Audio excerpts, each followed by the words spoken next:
editor of Education World. In the light of the Covid-19 pandemic and the national lockdown, as you know, most schools, all schools and colleges and universities are shut down. But several state governments have issued circulars directing private schools not to collect fees for the months of March, April, and perhaps till the foreseeable future.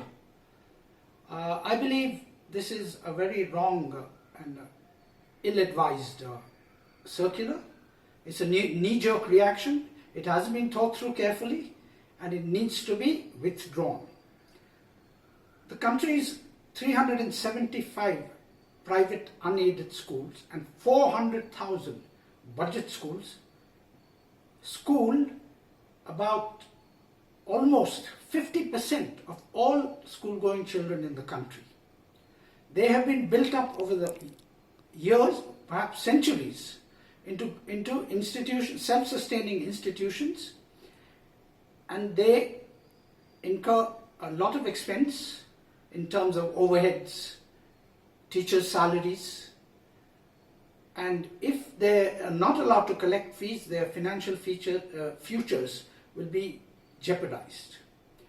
And this will have an incalculable, harmful effect on Indian education, particularly since most of the children, all children in fact, of the middle class go to private unaided schools.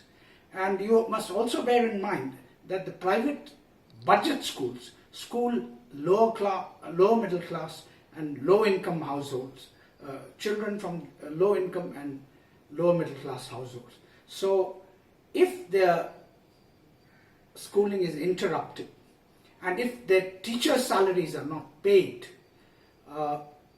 it will be a catastrophic effect on Indian education. So I urge the state governments who have issued such circulars to rethink this issue and revise their thinking, and perhaps the best course in this case would be for parents to get loans from banks to tide them over for the time being during the lockdown, and then repay the outstanding fees when they get back to work. I think that's a much better alternative than asking schools not to collect fees. Please rethink this issue. It is not a trivial issue. It's very important, and it needs to be thought through clearly. Thank you.